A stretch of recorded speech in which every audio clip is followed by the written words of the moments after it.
Hello everyone. तो आज की इस वीडियो में हम बात करने वाले हैं क्लास 10th का chapter 1 chemical reaction and equation. तो फर्स्टली हम जानते हैं कि केमिकल रिएक्शन होता क्या है। केमिकल रिएक्शन एक ऐसा चेंज है, यहाँ पे दिया गया है whenever a chemical change occurs we can say that a chemical reaction has taken place. इस डिफिनेशन को छोड़कर अगर हम एक अपने मन से एक दूसरी डिफिनेशन बनाकर बोलें तो हम बोल सकते हैं कि केमिकल रिएक्शन एक ऐसा रिएक्शन होता है जहां पर हम दो या दो से ज़्यादा सब्सटेंस मिलाकर एक नया प्रोडक्ट या एक नया ऑब्जेक्ट या फिर एक नया सब्सटेंस बना मिलता है हमें, उसे हम केमिकल रिएक्शन कहते हैं।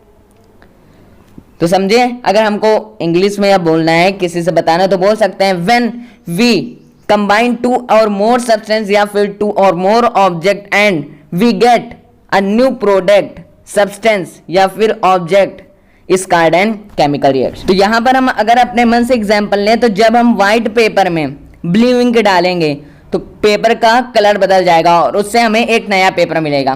जैसे हमने ये पेपर लिया एग्जांपल के लिए और यहां पे हमने चलिए ये कलर डाल दिया। अब हमें पेपर कौन सा मिला?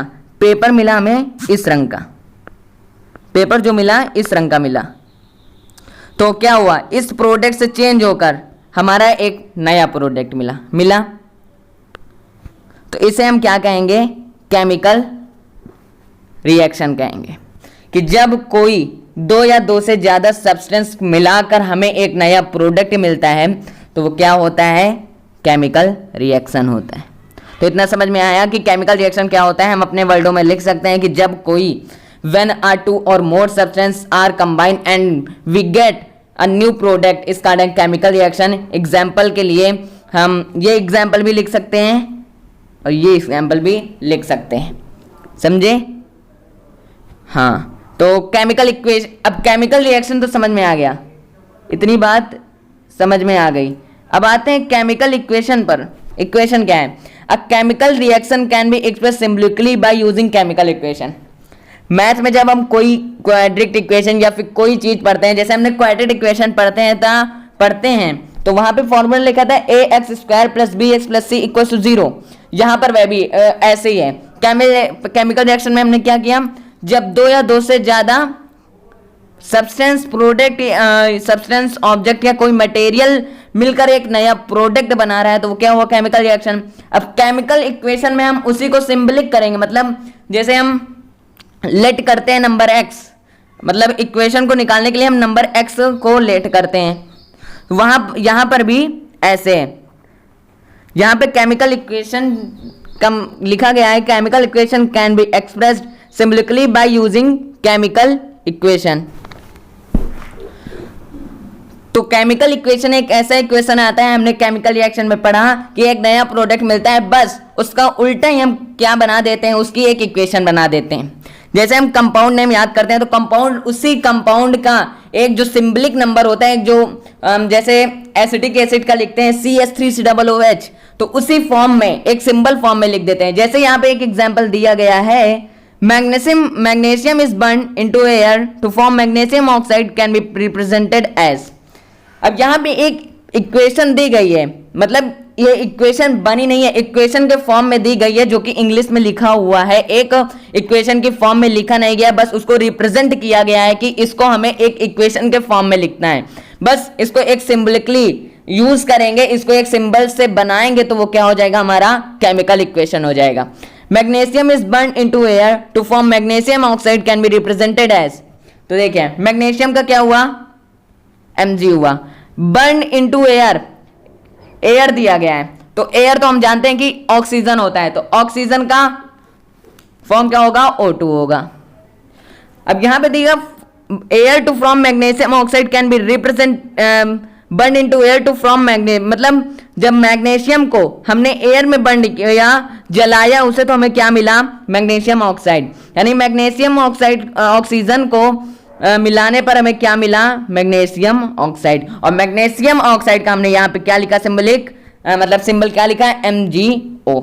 तो बस हमें इसके लिए कुछ नहीं करना है। केमिकल इक्वेशन के जो मतलब केमिकल इक्वेशन पढ़ने के लिए हमें कुछ सिंबल नेम्स, कुछ कंपाउंड्स नेम, इन्हें ही याद कर लेने, सिंपल सा है, सब आ जाएगा।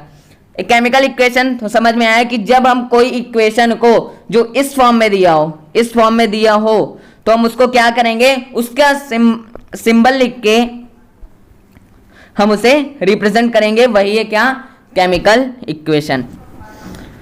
तो बैलेंसिंग इक्वेशन यहां पे लिखा गया है, we balance the chemical equation so that the number of atoms of each element involved in the reaction remain same at the reactant and product side. We balance the chemical equation, जब हम balance equation को मतलब chemical equation को balance करते हैं, सो that the number of atoms, जो number होते हैं एटम्स के ऑफ ईच एलिमेंट, यानी जो सारे एलिमेंट होते हैं वो इन्वॉल्व होते हैं रिएक्शन में और सेम होते हैं रिएक्टेंट और प्रोडक्ट साइड। मतलब समझे कि बैलेंसिंग इक्वेशन करने के लिए हमें जो एटम्स के नंबर होते हैं वो सारे एलिमेंट में इन्वॉल्व होते हैं और जो रिएक्शन होते हैं, जो रिएक्शन मिलता है हमें वो सेम होता है रिएक्टेंट और प्रोडक्ट साइड दोनों में। तो यहां पर एक इक्वेशन दी गई है Fe प्लस H2O। Fe क्या है हमारा फेरस और H2 हमारा हाइड्रोक्साइड हुआ और प्रोड्यूस होके बना Fe2O3 यानी फेरस ऑक्साइड बना। और जो हमारा H2 होता है, जब हमारा कोई रिएक्टेंट के साथ मिलता है तो H2O अगर दिया गया, H2 को हम बता दें कि HOH भी लिख सकते हो। Fe फेरस हमारा H2O के साथ मिलेगा तो ये बात जान लेना कि जब कोई प्रोडक्ट या फिर कोई सब्सटेंस H2 हाइड्रोजन ऑक्साइड के साथ मिलता है या फिर हाइड्रोजन के साथ मिलता है तो हाइड्रोजन उस प्रोडक्ट से अलग होता है, हाइड्रोजन हम अलग लिखते हैं। तो Fe के साथ हमने हाइड्रो ऑक्साइड मिलाया तो हमें प्रोड्यूस क्या हुआ, फेरिक ऑक्साइड। अब यहाँ पे हाइड्रो ऑक्साइड नहीं दिया गया है, फेरिक ऑक्साइड दिया गया है, जहां पर हमारा H2 बाहर लिखा गया है हाइड्रोजन। तो ये तो इक्वेशन मिल गई कि फेरस पर हमने जब हाइड्रोक्साइड मिलाया तो फेरस ऑक्साइड प्लस हाइड्रोजन मिला। हम तो इसको ऐसे लिख सकते हैं एक इक्वेशन के फॉर्म में, लेकिन बात की जा रही है कि बैलेंसिंग इक्वेशन को बैलेंस कैसे करें। यहाँ पे दिया गया है कि जब कोई एटम्स का नंबर होता है वो ईच एलिमेंट यानी हर रिएक्शन में इन्वॉल्व होता है और जो रिएक्शन होता है रिएक्टेंट और प्रोडक्ट साइड इक्वल होना चाहिए, तभी वो क्या है, बैलेंस है। तो यहाँ पे Fe plus H2O produce Fe2O3 plus H2O दिया गया है। अब हमें इसे बैलेंस करना है, तो बैलेंस करने के लिए हमें ऐसे एटम्स नंबर को लेने चाहिए जहां पर हम उस नंबर से जहां पे उस एटम से मल्टीप्लाई करें जहां पर रिएक्टेंट और प्रोडक्ट साइड दोनों इक्वल होने चाहिए। तो चलिए करते हैं इसे।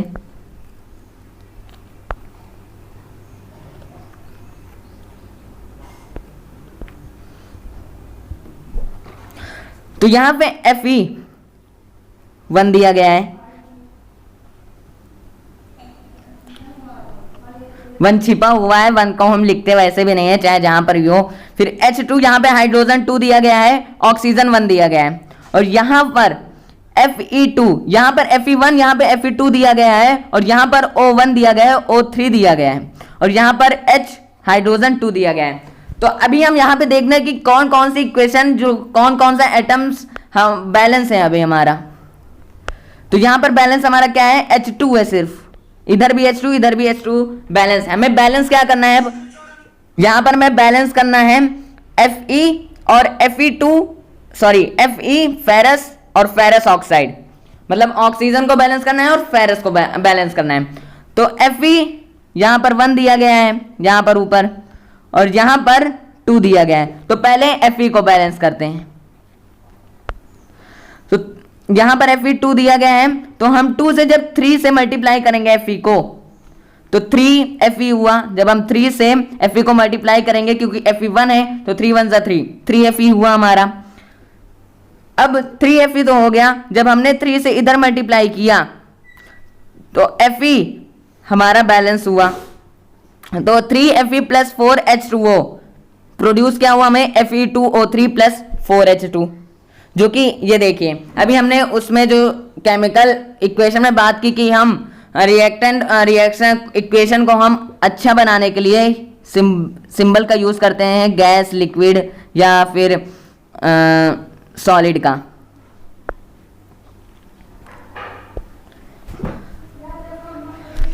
तो बैलेंसिंग इक्वेशन करने के लिए हमें सिंपल से समझो, बैलेंसिंग इक्वेशन करने के लिए हमें एक एक प्रोडक्ट की तरफ मल्टीप्लाई करना होता है और हमें देखना होता है प्रोडक्ट साइड। तो अभी सिर्फ इतना समझिए कि जब हम रिएक्टेंट में उसी नंबर से मल्टीप्लाई करेंगे कि प्रोडक्ट से इक्वल आए, या फिर दोनों रिएक्टेंट और प्रोडक्ट साइड दोनों इक्वल होना चाहिए, तभी वो इक्वेशन बैलेंस होता है। अब आते हैं हम केमिकल रिएक्शन के टाइप्स पर। तो केमिकल रिएक्शन के जो टाइप्स होते हैं वो 5 होते हैं। पहला होता है कॉम्बिनेशन रिएक्शन, दूसरा होता है डिकम्पोजिशन रिएक्शन, तीसरा होता है डिस्प्लेसमेंट रिएक्शन, चौथा होता है डबल डिस्प्लेसमेंट रिएक्शन, और लास्ट होता है ऑक्सीडेशन एंड रिडक्शन रिएक्शन। तो चलते हैं अपने पहले रिएक्शन की तरफ, कॉम्बिनेशन रिएक्शन की तरफ। तो कॉम्बिनेशन रिएक्शन क्या होता है? The reaction in which 2 or more substance combine to form a new single substance. तो हमने केमिकल इक्वेशन में क्या बात की थी, केमिकल रिएक्शन में जब हम 2 या 2 से ज्यादा सब्सटेंस मिलाकर एक नया प्रोडक्ट बनाएंगे, तो उसी तरह कॉम्बिनेशन रिएक्शन भी है। एक ऐसा रिएक्शन जहां पर 2 या 2 से ज्यादा सब्सटेंस को हम मिलाकर एक नया और सिंगल सब्सटेंस, ये बात ध्यान रखिएगा कि केमिकल रिएक्शन में हम नया प्रोडक्ट बनाते हैं, ये नहीं कि सिंगल प्रोडक्ट, या फिर वहां पे रहता है कि हम कई सारे सब्सटेंस को मिलाकर बहुत सारे प्रोडक्ट मिला सकते हैं। जैसे हमने व्हाइट पेपर को 4 पार्ट में डिवाइड किया, तो हम अलग अलग पार्ट में उसे अलग अलग कलर में इंक डालकर उसे हम एक नया प्रोडक्ट बनाए, तो हमारा 4 प्रोडक्ट निकला। लेकिन कॉम्बिनेशन रिएक्शन पर हम 2 या 2 से ज्यादा सब्सटेंस को कंबाइन करें, लेकिन एक नया और सिंगल सब्सटेंस मिले। तो इतना समझ में आया कि ये नहीं है कि कॉम्बिनेशन रिएक्शन में एक ऐसा सब्सटेंस होता है जहां पर हम कंबाइन करें और हमें सब्सटेंस मिले, ये रॉन्ग हो जाएगा। The reaction in which 2 or more substance combine to form a new single substance is called an combination reaction. तो कॉम्बिनेशन रिएक्शन हम समझे कि जहां पर हम 2 या 2 से ज्यादा सब्सटेंस मिलाकर एक नया और अकेला सब्सटेंस बनाते हैं, उसे हम कॉम्बिनेशन रिएक्शन करते हैं। When 2 or more substance are combined and form a new and single substance is called an combination reaction. Example यहां पर दिया गया है, CaO प्लस H2O प्रोड्यूस हुआ। जब हमने इसको कंबाइन किया तो एक सिंगल सब्सटेंस क्या बना, CaOH का होल ट्वाइस। मतलब हमने जब कैल्शियम ऑक्साइड को मिलाया और हाइड्रोजन को मिलाया, वाटर को, तो हमें क्या मिला, कैल्शियम हाइड्रो ऑक्साइड। समझ में आया? कैल्शियम ऑक्साइड को हम क्विकलाइम भी कहते हैं, H2O को हम स्लेक्ड लाइम भी कहते हैं, और बना क्या हमारा, कैल्शियम हाइड्रोक्साइड। तो समझ में आया कि जब हम 2 या 2 से ज्यादा मतलब कैल्शियम ऑक्साइड और वाटर H2O को हमने कंबाइन किया, लेकिन हमारा प्रोडक्ट ये नहीं कि एक और एक से ज्यादा, सिर्फ सिंगल प्रोडक्ट मिला जो कि है कैल्शियम हाइड्रोक्साइड। समझ में आया? एग्जाम्पल आप ये लिख सकते हैं, पेपर में ज्यादा एग्जाम्पल लिखने की जरूरत भी नहीं है। कॉम्बिनेशन रिएक्शन की डिफिनेशन लिखिए और एक एग्जाम्पल लिखिए या फिर 2 एग्जाम्पल लिखिए। आते हैं अपने दूसरे रिएक्शन की तरफ जो कि है डिकम्पोजिशन रिएक्शन। तो दूसरा पार्ट क्या है हमारा, दूसरा टाइप क्या है, डिकम्पोजिशन रिएक्शन। यहाँ पे दिया गया the reaction in which a single substance decompose to give 2 or more substance is called an decomposition reaction। तो क्या दिया गया है, the reaction in which a single substance, जहां पर एक सिंगल सब्सटेंस डिकम्पोज हो और हमें क्या मिले, 2 या 2 से ज्यादा सब्सटेंस मिले, यानी कॉम्बिनेशन का उल्टा। मतलब कॉम्बिनेशन में क्या था, हम 2 रिएक्टेंट को मिलाएंगे तो एक प्रोडक्ट मिलेगा। डिकम्पोजिशन रिएक्शन में हम एक सब्सटेंस को या फिर एक रिएक्टेंट को मिलाएंगे तो 2 या 2 से ज्यादा प्रोडक्ट मिलेगा, तो वो क्या होगा, डिकम्पोजिशन रिएक्शन होगा। अब एग्जांपल देखने वाले हैं, जहां पे दिया गया है डिकम्पोजिशन रिएक्शन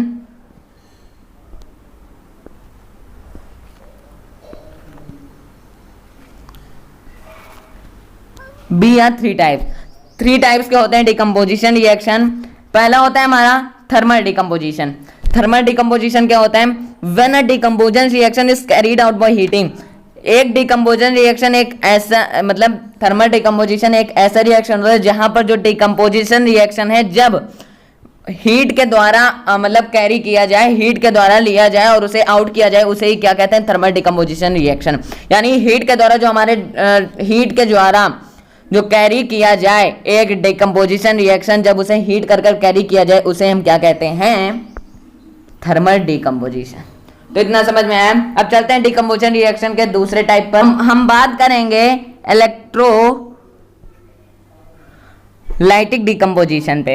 इलेक्ट्रोलाइटिक डिकम्पोजिशन को हम सिंपल से समझ सकते हैं कि when a decomposition reaction is carried out by electric current, यानी जो इलेक्ट्रिक करंट के द्वारा जब हमारा डिकम्पोजिशन रिएक्शन कैरीड किया जाए वो क्या होता है, इलेक्ट्रोलाइटिक डिकम्पोजिशन। यहाँ पे एक एग्जाम्पल भी दिया गया है, इसको भी देख लेते हैं कि H2O हाइड्रो ऑक्साइड जब हमने इलेक्ट्रिक करंट से रिएक्ट करवाया तो हमको क्या मिला, हाइड्रोजन और ऑक्सीजन अलग मिला। तो इतना समझ में आया।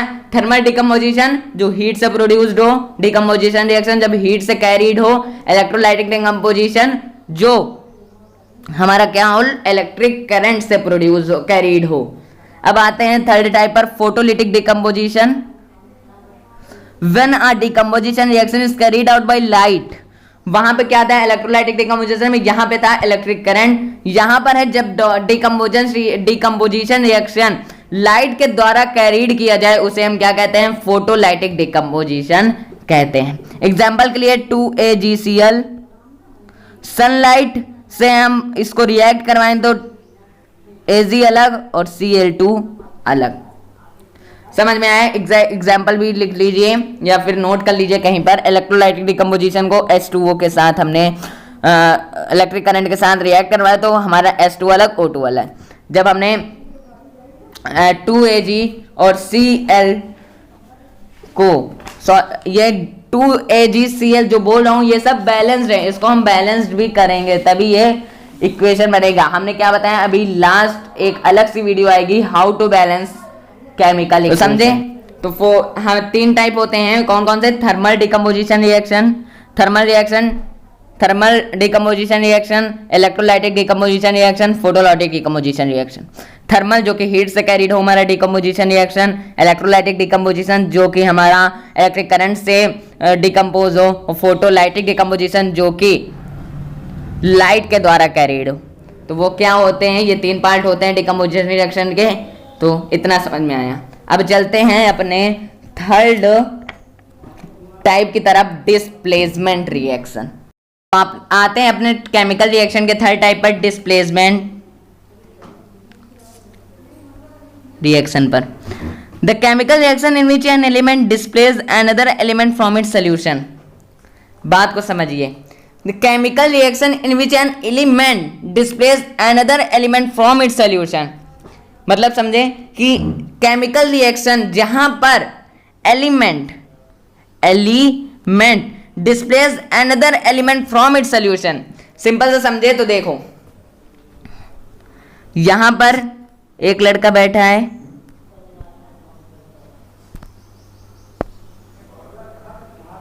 और यहां पर एक लड़का बैठा है, और इन दोनों से अलग यहां एक लड़का बैठा है, यहां एक लड़का बैठा है। अब ये दोनों जाकर यहां पर बैठ जाएं तो इसी जगह जो है क्या, ये 2 लड़कों में से 2 नए लड़के आ गए, मतलब उसके प्लेस पर एक अलग लड़का आ गया, या फिर ये 2 एलिमेंट थे यहां पर उसी की जगह पर डिस्प्लेस होकर एक दूसरा एलिमेंट आ गया, उसे हम क्या कहेंगे, डिस्प्लेसमेंट रिएक्शन, है ना। तो डिस्प्लेसमेंट रिएक्शन क्या होता है, जब यह एक हमारा एलिमेंट और ये एक हमारा एलिमेंट और यहीं पर कोई दूसरा एलिमेंट आकर इसका प्लेस ले ले, डिस्प्लेस हो जाए, उसे हम क्या कहते हैं, डिस्प्लेसमेंट रिएक्शन कहते हैं। एग्जाम्पल हमने समझ लिया, बहुत आसान था।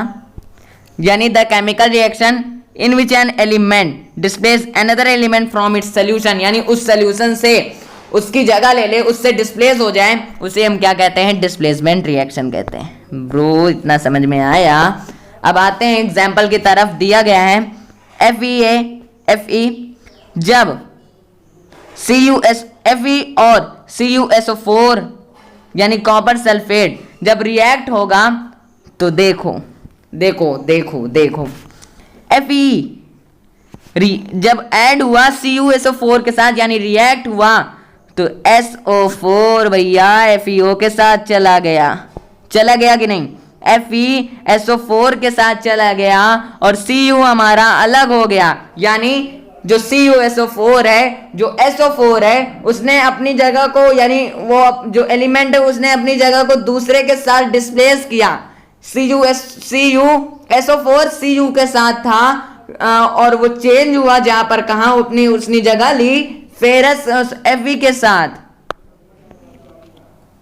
मतलब समझे भैया, इतना आसान था। यानी डिस्प्लेसमेंट रिएक्शन जब एक एलिमेंट डिस्प्लेस हो जाए दूसरे एलिमेंट से, मतलब उस सॉल्यूशन से, उसे हम क्या कहेंगे? Displacement reaction. यहां पर Fe हमारा अकेला था, कॉपर सल्फेट CuSO4 था। जब हमने रिएक्ट करवाया तो क्या बना? FeSO4 और Cu हमारा अलग हो गया।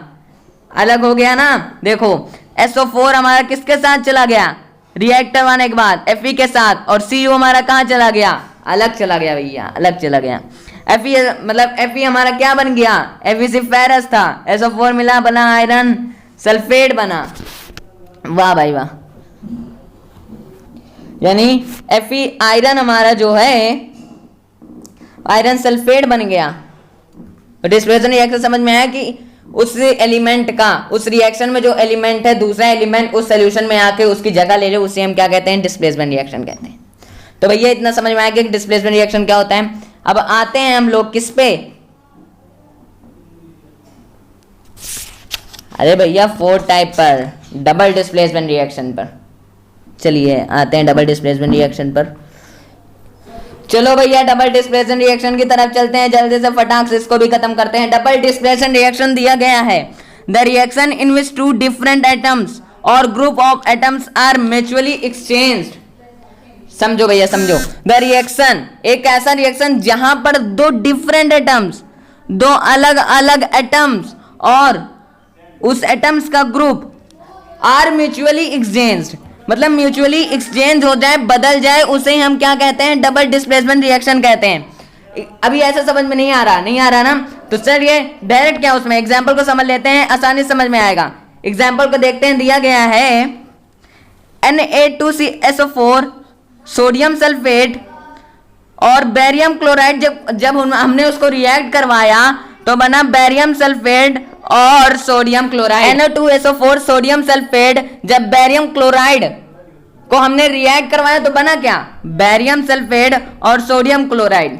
अब देखो हमने तो सिर्फ ऐसे बकबका दिया, अब सीधा समझते हैं। Na2SO4 दिया गया है, इधर BaCl2 दिया गया है। अब कुछ चेंजमेंट आ रहा है कि नहीं? देखो SO4 गया Ba के साथ और Cl गया N के साथ भैया, N के साथ। समझे? जहां पर 2 different atoms or group of atoms mutually exchange हो जाए, यानी एक दूसरे से बदल जाए, एक दूसरे के एटम से और उस ग्रुप ऑफ एटम से बदल जाए, आपस में बदल जाए, उसे हम डबल डिस्प्लेसमेंट रिएक्शन कहते हैं। एग्जाम्पल आप नोट कर लीजिए, याद कर लीजिए, आसान सा है एग्जाम्पल, धराधर दीजिए और डबल डिस्प्लेसमेंट रिएक्शन को चुटकियों में सही करिए। Na2SO4 को और BaCl2 को जब हमने रिएक्ट करवाया तो SO4 Ba के साथ चला गया, SO4 Ba के साथ चला गया और NO2 Cl2 के साथ चला गया, या फिर Cl2 Na2 के साथ चला गया। तो हमें क्या मिला? बेरियम सल्फेट और सोडियम क्लोराइड। यानी यहां पे था सोडियम सल्फेट, मिला सोडियम क्लोराइड, यहां पे था बेरियम क्लोराइड, मिला बेरियम सल्फेट। उल्टा हो गया भैया, उल्टा हो गया। तो मिला क्या? Double displacement reaction. ये होता है कि जहां पर जो रिएक्शन यानी 2 डिफरेंट अलग अलग atoms or group of atoms एक दूसरे से म्यूचुअली एक्सचेंज हो जाए, उसे हम क्या कहते हैं? डबल डिस्प्लेसमेंट रिएक्शन कहते हैं। तो आते हैं अपने 5th या लास्ट पर टाइप्स ऑफ रिएक्शन पे, जो कि है ऑक्सीडेशन एंड रिडक्शन रिएक्शन। तो चलिए आते हैं। तो ऑक्सीडेशन और रिडक्शन रिएक्शन। ऑक्सीडेशन रिएक्शन का पहले हम अलग अलग समझेंगे। ऑक्सीडेशन को पहले अलग समझेंगे और रिडक्शन को अलग समझेंगे। तो आते हैं, ऑक्सीडेशन क्या होता है? सिंपल सा है, देखो oxidation is the gain of oxygen और लॉस ऑफ द हाइड्रोजन। एक ऐसी इक्वेशन को देखिए, पहले एग्जांपल देख लेते हैं। Cu प्लस O2O बना क्या? CuO। तो देखो यहां पर ऑक्सीजन हमें गेन हुआ, हाइड्रोजन का लॉस हुआ कि नहीं? देखो यहां ऑक्सीडेशन को हम सिंपल से समझ सकते हैं कि जहां पर ऑक्सीजन का गेन हो और ऑक्सीडेशन में हाइड्रोजन का लॉस हो, वो क्या है? हमारा ऑक्सीडेशन रिएक्शन है। सिंपल से समझो, ऑक्सीडेशन में हमें ऑक्सीजन मिलता है, हाइड्रोजन लॉस होता है, वो ऑक्सीडेशन रिएक्शन होता है, जहां पर जब हम Cu को O2 के साथ हीट के साथ रिएक्ट करवाएंगे तो हमें क्या मिलेगा, CuO, जहां पर हमें O मिला, ऑक्सीजन गेन हुआ, हाइड्रोजन लॉस हुआ। समझे इतना? तो यहां पे देखो दिया गया है एक, देखो रिडक्शन क्या होता है, ऑक्सीडेशन का उल्टा। ऑक्सीडेशन में क्या हुआ, हमारा ऑक्सीजन मिला और हाइड्रोजन लॉस हुआ। अब रिडक्शन में क्या होगा, रिडक्शन में हमारा ऑक्सीजन लॉस होगा और हाइड्रोजन मिलेगा भैया, और हाइड्रोजन मिलेगा। यानी ऑक्सीजन में क्या होगा, जब हम Cu को O2 के साथ हीट के साथ रिएक्ट करवाए तो मिला क्या भैया हमें 2CuO, जहां पर हमें ऑक्सीजन मिला। जब हम रिडक्शन रिएक्शन में इक्वेशन को क्या करवाएंगे, रिएक्ट करवाएंगे तो हमें H2 मिलेगा, H2 के साथ CO को हमने रिएक्ट करवाया। जब हमने CuO और H2 रिएक्ट करवाया हीट के साथ तो मिला क्या, CuH2O मिला। यानी H2 हमें, अब देखो, अब आप ये सोच रहे होंगे, इरेज करते हैं इससे पहले,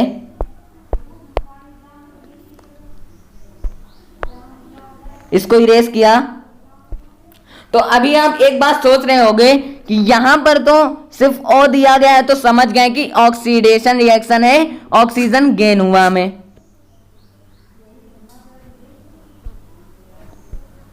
सॉरी, है ना? तो अभी आप ये सोच रहे होंगे कि यहां पर जो हमारा Cu प्लस O2 है, यहां पर हाइड्रोजन तो दिया नहीं गया है, तो हम समझ गए कि हमें ऑक्सीजन मिला, गेन हुआ और हाइड्रोजन का लॉस हुआ, हम तो ये समझ गए। लेकिन यहां पर जो एग्जाम्पल दिया गया है CuO प्लस H2O, जब हीट हुआ, हीट के साथ हमने रिएक्ट करवाया तो Cu प्लस H2O मिला।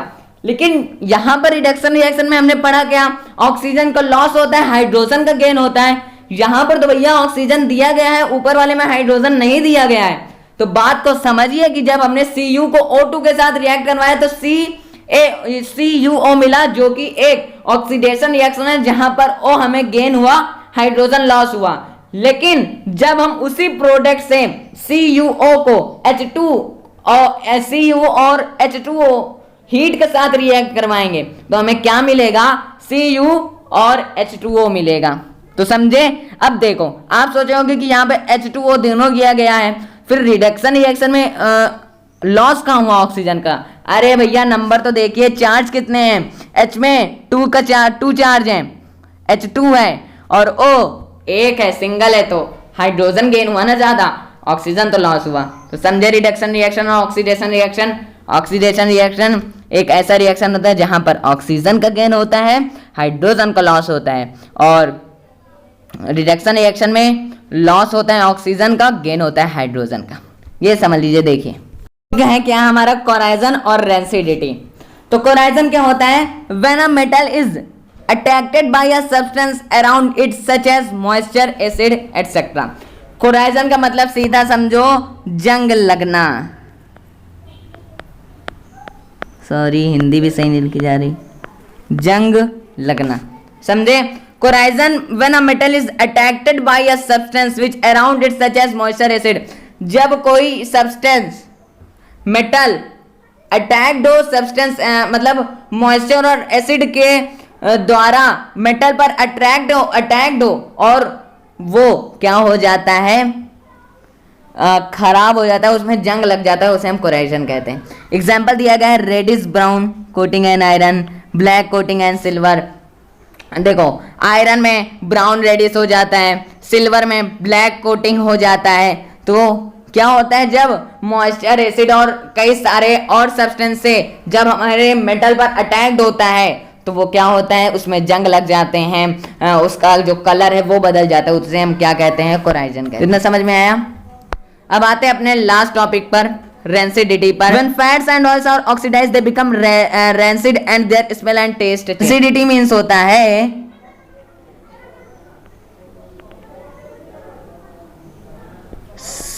सड़ना, होता है सड़ना, या फिर बासी खानों को हम देखते हैं, जब हमारा खाना सुबह का बना हुआ होता है, ऑयली चीज जब हम देखते हैं तो बना हुआ होता है और उसको एक दिन बाद हम देखते हैं तो उसका जो टेस्ट होता है और स्मेल होती है वो बदल जाती है, यानी उसका जो स्मेल है वो टेस्ट है वो चेंज हो जाता है। एग्जाम्पल के लिए समझ सकते हैं, antioxidant are added to food containing fats and oils, यानी वेजिटेबल्स को जब हम बनाते हैं ऑयल में बनाते हैं, उसको हम एक दिन के लिए रख देते हैं, दूसरे दिन खाते हैं तो उसका जो स्मेल है वो टेस्ट है वो चेंज हो जाता है, इसलिए हम उसे खाते भी नहीं और फेंक देते हैं। तो क्या होता है कोराइजन जंग लगना, रेंसिडिटी ऑयली या फैट्स का मतलब रेंसिडिटी मतलब सड़ना या फिर उस ऑयल और फैट का ऑक्सीडेंट होना, रेंसिड होना, और उसका रेंसिड होने के बाद जो स्मेल और टेस्ट उसका बदल जाता है वो होता है रेंसिडिटी। तो हमारा जो केमिकल रिएक्शन और इक्वेशन का जो चैप्टर 1 है वो कंप्लीट होता है। आई होप आपको समझ में आया होगा, बहुत बेहतरीन ही। मैंने बैलेंसिंग इक्वेशन को सिर्फ एक एग्जांपल दिया, मैंने आपको बताया कि बैलेंसिंग इक्वेशन को एक सादे व्हाइट बोर्ड में एकदम अच्छे से एक्सप्लेन करके बताया जाएगा और उसका टॉपिक भी रहेगा how to balance chemical equation easily with tricks and tips. तो बने रहिए इस चैनल पर, मिलते हैं अगले वीडियो में फुल मजे के साथ। तो जो लोग हैं चैनल पर नए वो जरूर सब्सक्राइब करें। Thank you very much.